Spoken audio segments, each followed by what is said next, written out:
G'day everyone and welcome back to NS2HD. This is part 2 of a two-part commentary which started with NS2HD 53, so if you haven't seen part 1, go and open up part 1 because this won't make much sense if you don't.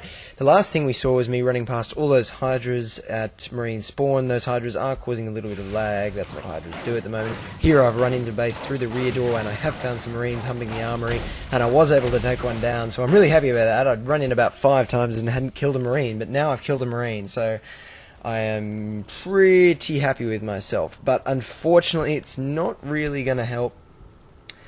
At this point I'm laughing because the score ticker on the right hand side of the screen just showed all the hydras exploding at once, and that can only mean one thing, that grenade launchers are out. And so we're all just having a bit of a joke that the aliens are really going to lose now. There's not much we can do. Little do they know that I have defenses planned, and I am trying to mutate into a lurk now, because I think lurks, apart from fades, which we couldn't get because we didn't have the hive tech to get them, can do the most against grenade launchers at the moment, because you can gas and then fly off. And so this part of the video is going to show me being a sneaky little bastard and not really being much of a team player. This is the equivalent to being maybe a sniper in Bad Company 2 and just hanging back all the time and not helping your team. This is what I'm doing here. I'm using the lurk snipe mode to snipe down at the incoming grenade launchers, and every time they appear I act like a little bitch and fly into the roof space where they can't see me. Ignore my poor flight skills. I'm a very good pilot normally. Yes, so here is the BC2 sniper in action, just sitting back from the fight, not being a team player, and just using my sniper spores to try and kill a Marine.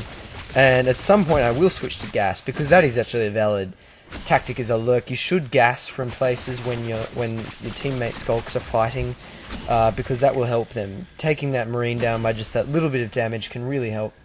But sitting up in the roof just shooting little spines is not really very helpful, so I should be ashamed of myself for doing that. I'm not usually a sniper in BC2, so please don't hold it against me. The lurk snipe is absolutely deadly though, and of course being a lurk you should try. There go 2 of my teammates' grenades, bloody hell. As a lurk you should try to use it if you've got good aim. Unfortunately I don't, so I've just switched to gas and I'm going to pummel gas down on them. They haven't seen where I am yet, but they are all moving into the hive, and we only have one hive. That was when I started this game as commander I said let's all rush guys, and I used all 3 drifters on whips. I didn't even make any more drifters, I don't think, so really, this loss, well, 50% at least comes down to me not blockading the right doorway and then not really bothering to comm. There go 5 more alien entities to the grenades. Not really bothering to use command to try and salvage the situation. I sort of just ran off to be a skulk and fight a lot and then lurk. But hey, the thinking was do enough damage that they won't be able to get the tech. Unfortunately, they got the tech. So here, in the dying minutes of this game, you will see the last-ditch alien effort to kill the grenade launchers.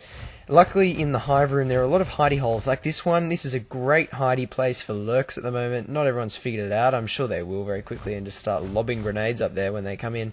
But that's a great hidey hole to hang up with, and when the grenade launchers and flamethrowers come in, just gas them.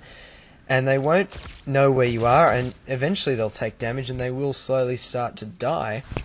Unfortunately though, we are not doing enough damage, and a comeback at this point is very unlikely. Here's something funny. I found out the lurks can attach to ladders, and it took me a while to work out how to get free. I had to flap a lot to get free. So the one hive is now down to 41%. It would not take many grenades to finish this off. It's not looking good for the alien team now, and as I sort of hump the hive there, one grenade launcher comes in and takes me out. So now I'm a skulk, and Sorry, I'm not a skulk yet. I am spectating because I immediately got killed. So running around as a skulk thinking I'm really not going to be able to do anything, I may as well do the last-ditch defense lurk tactic. So I run up here to gestate into a lurk in the safety of the upper reaches of the room, because Marines usually will kill you if you're an egg around hive. They'll be able to see that there's eggs. There might seem to be too many eggs. They'll assume one of them is a gestating higher life form, and they will take it out, and you'll have wasted all your resources and all your time. So now you can watch the battle unfolding below me, as I slowly gestate to lurk as the Marines just pour into this hive. Again, being a BC2 sniper, I'm fairly useless, I don't really help. Here is something useful, sniping at the max while they try to build sentry guns in our hive. How rude, this is our hive, you don't build sentry guns in there. In future you won't be able to. There is no power node in hives in the original hive room anymore, but you will not be able to build buildings as a Marine. At least that's what Charlie said is going to happen, so that won't happen in the future, but at the moment I'm stopping them by sniping off the max, and the skulks are finishing them off. But here come the Marines, they are at the back of the hive, they've got their grenade launchers out. I'm trying to gas them to stop them killing it, but there it goes, it has died, that is GG. Now, in the dying seconds, just trying to get a few last kills off. I hope you've enjoyed this match, guys. Take note of the different strategies on Tram and Rockdown. I hope you can apply them to your own play, and I hope you've enjoyed this video. Don't forget to subscribe if you like them. Thanks a lot for watching, everyone.